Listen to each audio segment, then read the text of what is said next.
गौरी पुत्र गणेश भगवान की जय। श्री शिवाय नमस्तुभ्यम। बोलिए श्री लक्ष्मी नारायण भगवान की जय। प्रिय भक्तजनों, आप सभी को भाद्रपद मास के शुक्ल पक्ष की परिवर्तनी एकादशी की हार्दिक शुभकामनाएं। भगवान श्री लक्ष्मी नारायण जी की कृपा आप और आपके समस्त परिवार पर सदैव बनी रहे। भक्तजनों, आज भाद्रपद मास की शुक्ल पक्ष की एकादशी तिथि है और इस एकादशी को परिवर्तनी एकादशी के नाम से जाना जाता है और कुछ स्थानों पर इसे जल झूलनी एकादशी और डोल ग्यारस भी कहते हैं।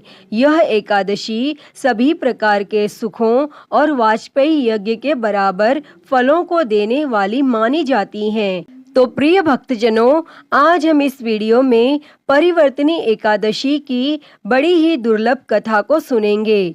आज के दिन एकादशी माता और परिवर्तनी एकादशी की पवित्र कथा को सुनने से मनुष्यों के सभी पाप और संकट कट जाते हैं और मनोकामनाओं की पूर्ति होती है तथा बैकुंठ की प्राप्ति होती है। तो आप सभी भक्तजन बड़ी ही श्रद्धा, ध्यान पूर्वक और प्रसन्न चित्त मन से भगवान श्री लक्ष्मी नारायण जी के कमल चरणों का ध्यान करते हुए इन कथाओं को पूरा अवश्य सुनिएगा। तो सभी प्रेम से बोलिए श्री लक्ष्मी नारायण भगवान की जय। एकादशी माता की जय। एक समय पांडु नंदन अर्जुन ने भगवान श्री कृष्ण से कहा, हे प्रभु, भादों की शुक्ल पक्ष की एकादशी का क्या नाम है तथा उसके व्रत का क्या विधान है? उस एकादशी के उपवास को करने से किस फल की प्राप्ति होती है? हे कृष्ण, कृपा कर यह सब समझाकर कहिए। तब भगवान श्री कृष्ण ने कहा, हे पार्थ, भाद्रपद माह के शुक्ल पक्ष की एकादशी को परिवर्तनी एकादशी कहते हैं।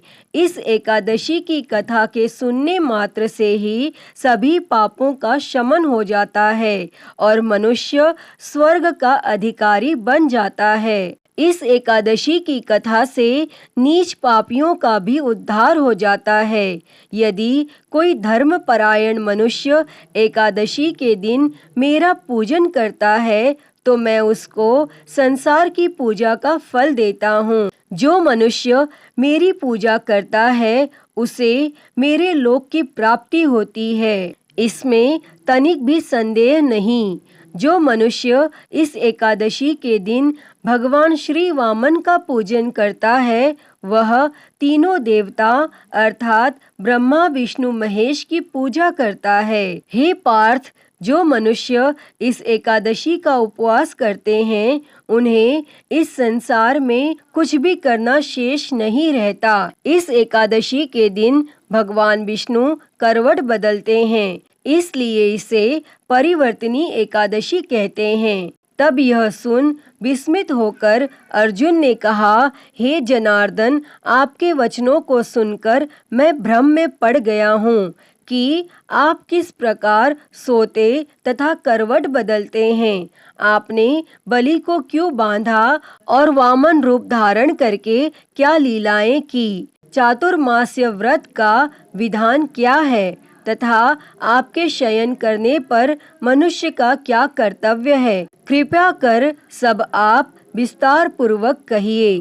तब भगवान श्री कृष्ण ने कहा, हे कुंती पुत्र अर्जुन, अब तुम समस्त पापों का शमन करने वाली इस कथा का ध्यान पूर्वक श्रवण करो। त्रेता युग में बलि नाम का एक असुर था। वह अत्यंत भक्त, दानी, सत्यवादी तथा ब्राह्मणों की सेवा करने वाला था। वह सदा यज्ञ, तप आदि किया करता था।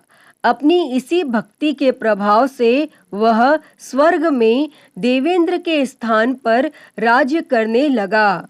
तब देवराज इंद्र तथा अन्य देवता इस बात को सहन नहीं कर सके और भगवान श्री हरि के पास जाकर प्रार्थना करने लगे। और अंत में मैंने वामन रूप धारण किया और तेजस्वी ब्राह्मण बालक के रूप में राजा बलि पर विजय प्राप्त की।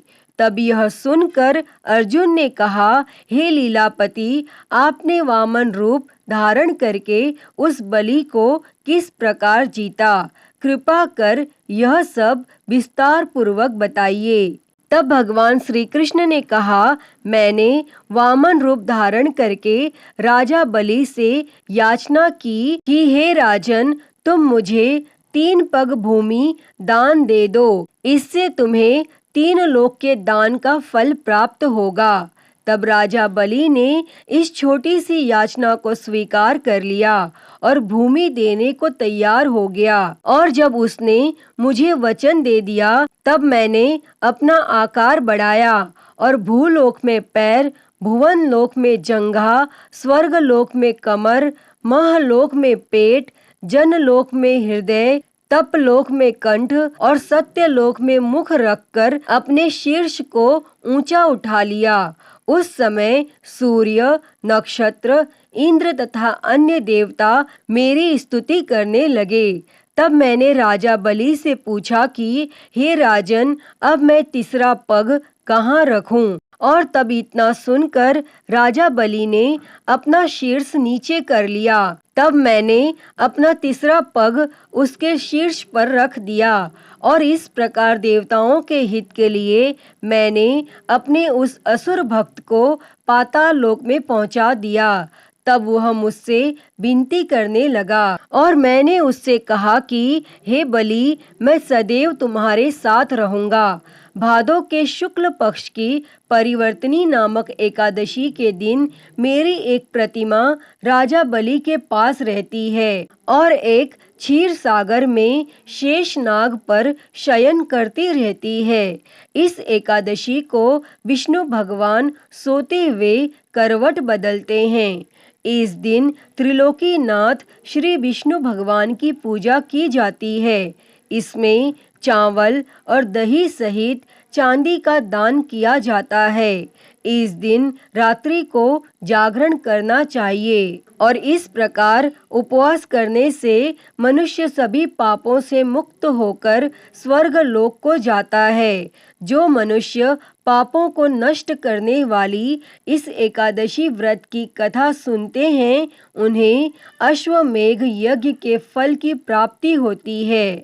भक्तजनों, दान करने के उपरांत मनुष्य को अभिमान नहीं करना चाहिए। राजा बलि ने अभिमान किया और पाताल लोक को चला गया।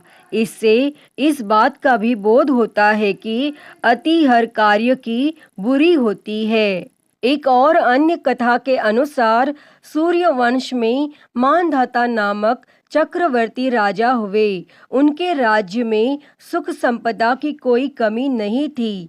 प्रजा सुख से जीवन व्यतीत कर रही थी। परंतु एक समय उनके राज्य में 3 वर्षों तक वर्षा नहीं हुई और प्रजा दुख से व्याकुल थी। तब महाराज भगवान नारायण की शरण में जाते हैं और उनसे अपनी प्रजा के दुख दूर करने की प्रार्थना करते हैं। और तब वह राजा भादों के शुक्ल पक्ष की एकादशी का व्रत करते हैं। इस व्रत के प्रभाव स्वरूप राज्य में वर्षा होने लगती है और सभी के कष्ट दूर हो जाते हैं। राज्य में पुनः खुशियों का वातावरण छा जाता है।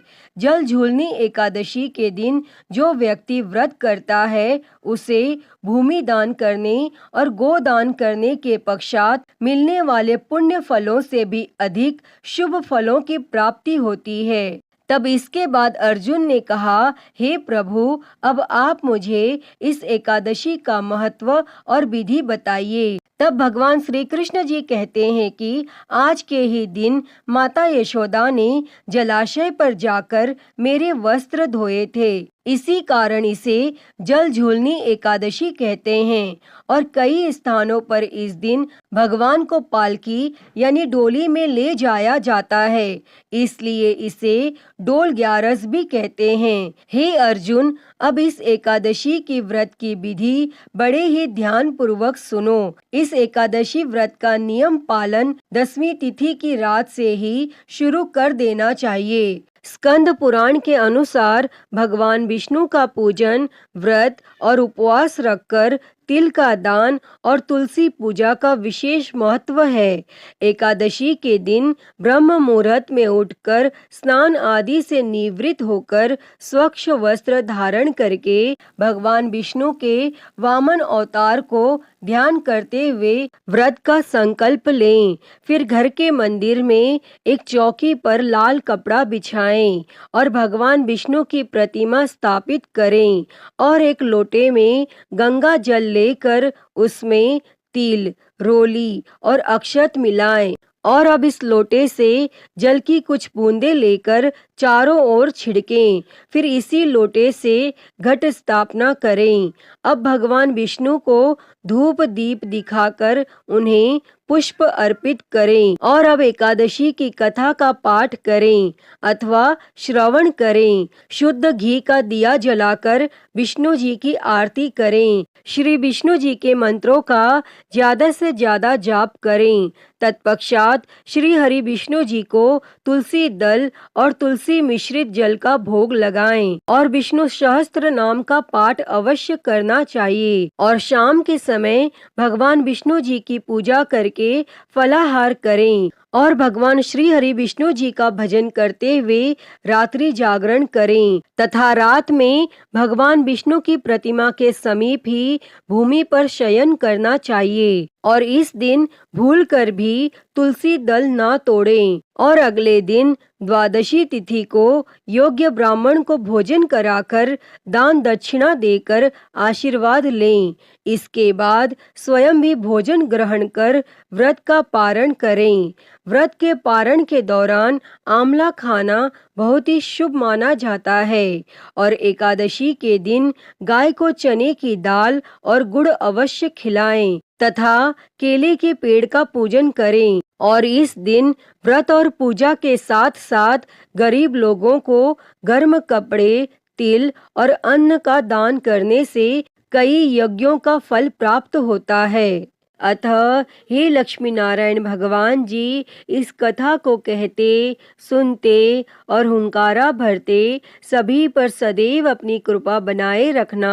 तो सभी प्रेम से बोलिए श्री लक्ष्मी नारायण भगवान की जय। प्रिय भक्तजनों, आइए अब सुनते हैं एकादशी माता की कथा। तो सभी प्रेम से बोलिए एकादशी माता की जय। श्री लक्ष्मी नारायण भगवान की जय।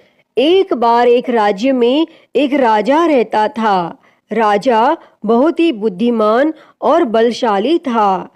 राजा सदा ही अपनी प्रजा का बहुत अच्छे से ध्यान रखता था। प्रजा भी राजा को बहुत पसंद करती थी। राजा की 2 बेटियां थी। राजा अपनी दोनों बेटियों से बहुत प्रेम करता था। राजा की छोटी बेटी देखने में बहुत सुंदर और आकर्षित थी और वहीं पर राजा की बड़ी बेटी छोटी बेटी के मुकाबले थोड़ी कम सुंदर थी। राजा की छोटी बेटी माता की पूजा किया करती थी और सभी लोग राजा की छोटी बेटी से बहुत प्रेम करते थे और बहुत प्रशंसा किया करते थे। राजा भी अपनी छोटी बेटी को बड़ी बेटी से अधिक प्रेम करता था, जिसके कारण राजा की बड़ी बेटी को अपनी छोटी बहन से बहुत नफरत होने लगी थी। राजा की दोनों बेटियां जब बड़ी हो गईं, तब एक पड़ोस के राज्य में रहने वाले राजकुमार राजा की बड़ी बेटी के लिए रिश्ता लेकर आया।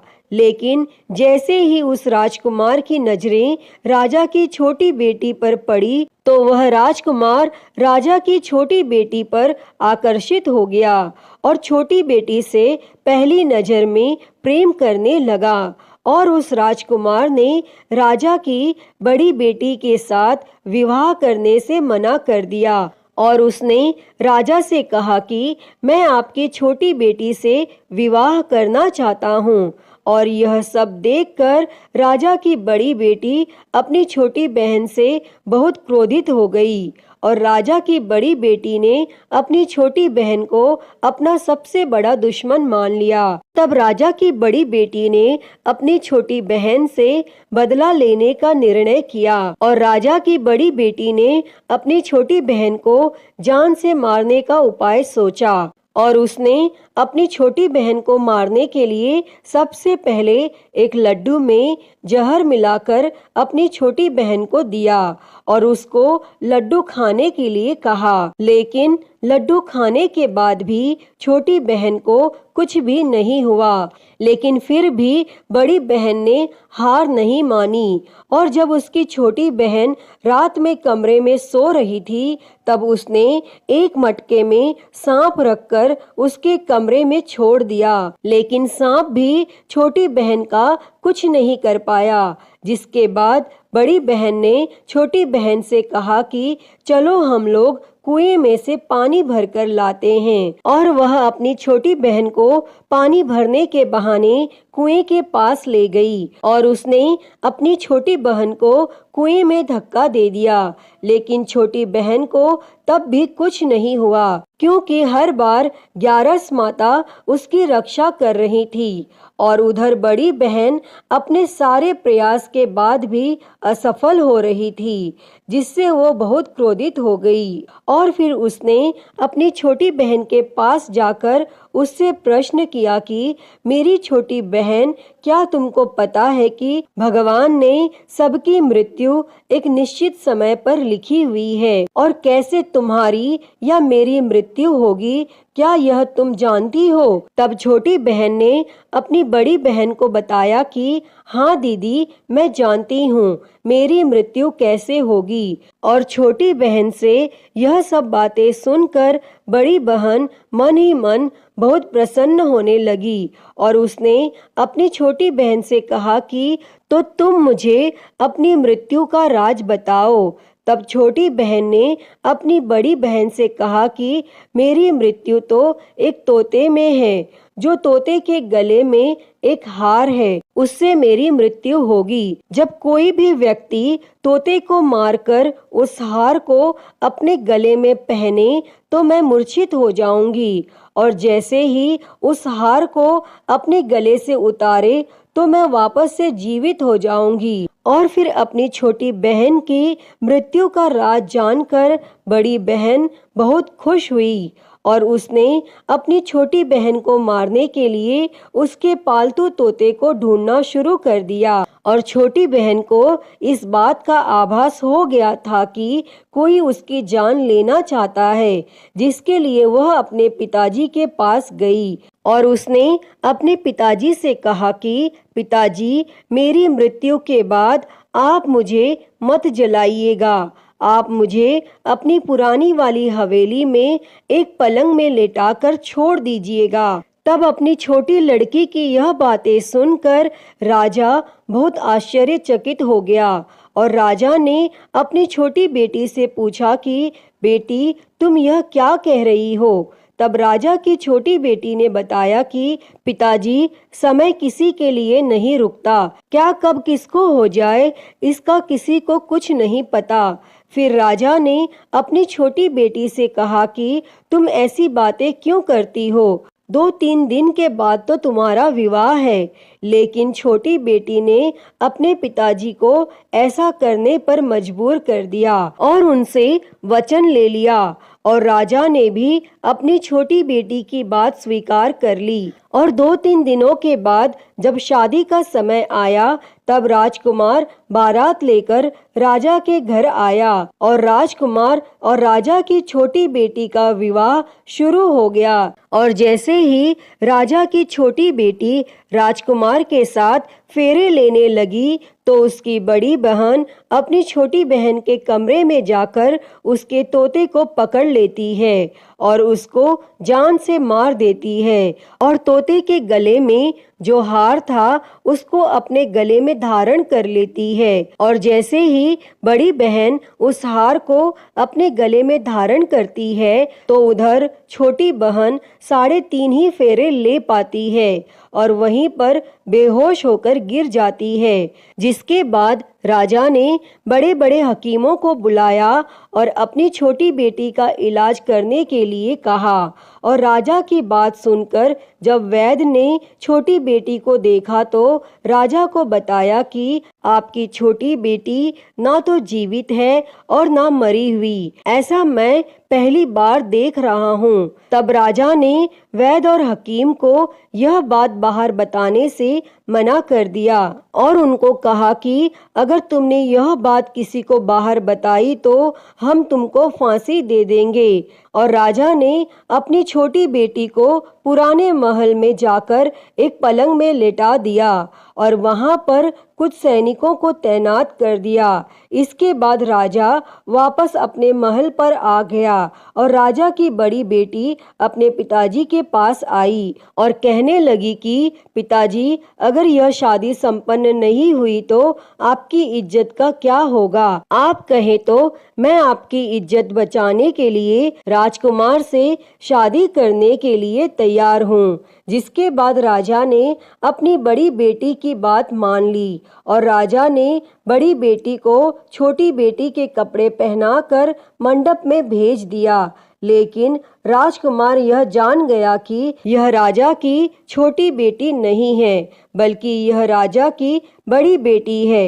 लेकिन जब राजकुमार ने शादी करने से मना किया तो सभी लोगों ने राजकुमार को बेवश करके राजा की बड़ी बेटी से बचे हुए फेरों को संपन्न करा दिया और विवाह संपन्न हुआ। जिसके बाद राजकुमार राजा की बड़ी बेटी को अपने महल में ले गया और विवाह होने के बाद राजकुमार उससे ना तो बात करता था, ना उसे पसंद करता था और ना ही उसके आसपास भटकता था। और राजकुमार ने यह फैसला लिया था कि वह अपनी प्रेमिका को ढूंढ कर रहेगा और यह जान कर रहेगा कि उसके साथ क्या हुआ है।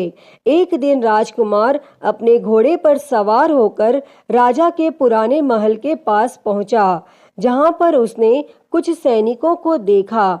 महल के पास पहुंचकर राजकुमार ने जब महल को ध्यान से देखा तो वह समझ गया कि यह तो हमारे ससुर जी का ही महल है। तब राजकुमार ने सैनिकों से पूछा कि तुम लोग यहाँ क्या कर रहे हो और इस महल के अंदर उस पलंग में कौन लेटा है? जिसके बाद सैनिकों ने बताया कि यहाँ पर राजा की छोटी बेटी लेटी है और यह सुनकर राजकुमार बहुत प्रसन्न हो गया और वह तुरंत अपनी प्रेमिका के पास पहुंच गया और उसकी सेवा करने लगा।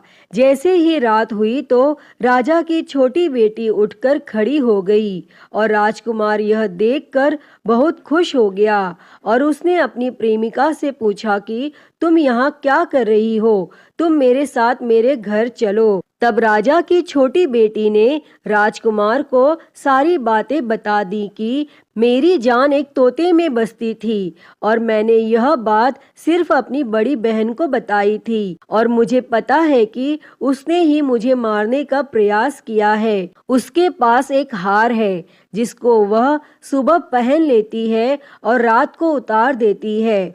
जब तक वह हार को पहन कर रखती है तब तक मैं मूर्छित रहती हूँ और जैसे ही वो हार को उतार देती है तो मैं जीवित हो जाती हूँ और जब तक मेरी बड़ी बहन के पास वो हार रहेगा तब तक मैं ऐसे ही जीवित और मूर्छित होती रहूंगी। अगर मेरी बड़ी बहन के पास जो हार है वो मेरे हाथ लग जाए तो मैं हमेशा के लिए जीवित हो जाऊंगी। तब राजकुमार यह सब बातें सुनकर राजा की छोटी बेटी के पास रहने का निर्णय ले लेता है और उसने अपने बचे हुए सारे फेरे उस पलंग में लेटी हुई राजा की छोटी बेटी के साथ ले लिए और अपना विवाह पूर्ण कर लिया और वहीं पर वह रहने लगा। और देखते ही देखते कुछ समय में राजा की छोटी बेटी और राजकुमार की पत्नी गर्भवती हो गई। और एक दिन राजकुमार को किसी काम से बाहर जाना पड़ा। तब छोटी बहन के पेट में बहुत तेज से दर्द होने लगा, जिसके बाद उसने माता का आह्वान किया। जिसके बाद वहां माता प्रकट हुई और उन्होंने अपने भक्त के दर्द को दूर किया और एक पुत्र की प्राप्ति करवाई। तब वहीं पर अचानक से राजकुमार भी आ गया। राजकुमार ने ग्यारस माता को देखा तो वह आश्चर्यचकित हो गया और उसने तुरंत ग्यारस माता को प्रणाम किया। और ग्यारस माता ने राजकुमार से कहा, जब तुम्हारा पुत्र 5 वर्ष का हो जाए तो तुम आकर अपनी पत्नी का हार इसके गले में डाल देना। और देखते ही देखते राजकुमार और राजा की छोटी बेटी का पुत्र 5 वर्ष का हो जाता है। तो राजकुमार अपने बेटे से कहता है कि बेटा, मैं कुछ काम से बाहर जा रहा हूँ, तुम अपनी माता का ध्यान रखना। और वह वहाँ से चला जाता है। और राजकुमार को बाहर निकलता हुआ बड़ी बहन के सैनिक देख लेते हैं और बड़ी बहन को जाकर सारी बातें बता देते हैं। जिसके बाद बड़ी बहन अपनी छोटी बहन के पुत्र को वहाँ से उठवा लेती है और उसको मरवा देती है। छोटी बेटी के पुत्र के 2 टुकड़े करवा देती है। पहला टुकड़ा चक्के के पास छुपा देती है और दूसरा टुकड़ा अपने पलंग के नीचे रख लेती है। और तब ग्यारस माता भिखारी का रूप लेकर आती हैं और एक भिखारी का रूप रखकर बड़ी बहन के पास चली जाती हैं। जिसके बाद वहां पर वह भिक्षा मांगने लगती हैं। तो बड़ी बहन अपने नौकरों से कहती है कि जाकर भिक्षा दे दो। लेकिन जैसे ही नौकर ग्यारस माता को भिक्षा देने के लिए आते हैं तो माता उन्हें मना कर देती है और कहती है कि मैं तुम्हारी महारानी से ही भिक्षा लूंगी। जिसके बाद बड़ी बहन स्वयं ही भिक्षा देने के लिए माता के पास आती है। तब माता एक बिल्ली का रूप लेकर उसके कमरे में चली जाती है और वहां पर छोटी बेटी के पुत्र के 2 टुकड़े को आपस में जोड़ देती हैं और उसे जीवित कर देती हैं और फिर उसे वहां से ले जाती हैं। तब राजकुमार अपने बेटे को लेकर अपनी पत्नी के पास जाता है और उसे कहता है कि तुम इसका ध्यान रखना। अगर तुम इस बच्चे का अच्छे से ध्यान रखोगी तो मैं तुमसे बात करूंगा। और एक दिन राजकुमार अपने बेटे से कहता है कि तुम अपनी माता से उनके गले का हार मांग लो। तो अपने पिता की बात मानकर राजकुमार का बेटा अपनी माता जी के पास जाता है और कहता है कि माता, मुझे तुम्हारा हार चाहिए। और यह सुनकर पहले तो बड़ी बहन बहुत क्रोधित होती है, पर उसको यह याद आता है कि राजकुमार ने कहा था कि अगर मैं इस बच्चे का ध्यान अच्छे से रखूंगी तो वह मुझसे बात करेंगे। जिसके कारण वह हार उस बच्चे को दे देती है और वह तुरंत हार को ले जाकर अपने पिताजी को दे देता है। और तभी राजकुमार अपने बेटे को लेकर वहां से जाने लगता है और अपनी पत्नी से कहता है कि तुम हमारे लिए खाना बनाकर रखना, मैं शाम को आकर तुम्हारे साथ खाना खाऊंगा। और वह अपने बेटे को लेकर वहां से चला जाता है और उसके बाद वह राजा के पास जाता है और उनको सारी बातें बता देता है। तब राजा अपनी बड़ी बेटी की यह करतूत सुनकर बहुत क्रोधित होते हैं और अपनी परवरिश पर ही दोष देने लगते हैं। राजकुमार को अपनी छोटी बेटी के साथ रहने के लिए आदेश दे देते हैं और इस प्रकार ग्यारस माता की कृपा से राजकुमार और राजा की छोटी बेटी सुखपूर्वक रहने लगते हैं। अतः हे ग्यारस माता, इस कथा को कहते, सुनते और हुंकारा भरते सब पर अपनी कृपा करना।